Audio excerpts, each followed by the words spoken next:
Welcome to Act Out. I'm Eleanor Goldfield, and this is your tipping point. So, the elections. As that way over corporatized and propagandized day draws closer, the money bags pile higher. In fact, as of May 16th, Open Secrets reported that the total amount spent on the election so far is a nice plump $1.253 billion. And economists project that the 2016 presidential election will rack up a bill of at least $5 billion, more than double the amount spent just 4 years ago. Hillary Clinton alone will spend more than half of that if she goes all the way to November. And speaking of which, let's take a look at the money bags of the two Democratic nominees, since we're here. Now, these numbers are from late April, and they're also from the New York Times. Why do I bother saying that? Well, the New York Times editorial board came out in January with an official endorsement of Hillary Clinton. And again, I'm pointing that out because all of the news that's fit to print has more than a slightly skewed view of the presidential election. And if they wanted to soften anybody's image, it would be Hillary's. So, with that in mind, let's take a look.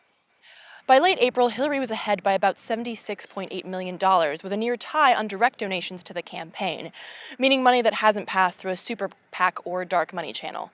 Candidate raised basically includes anything from the phone calls asking you to pitch in $5 to a small table at an event, the max being $2,700 a person, supposedly. So this near tie is pretty impressive, not just because of a strong media bias towards Clinton, but because the majority of Clinton's candidate contributions have come from people giving that max, namely the $2,700 allowed. In comparison, Sanders gets the majority of his donations from people giving way below the max amount allowed.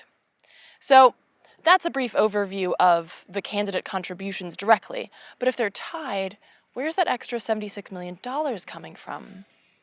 Well, it's almost exactly the amount of money that Clinton has raised from super PACs. In comparison, Sanders has been incredibly vocal about his refusal to use super PACs in his campaign at all.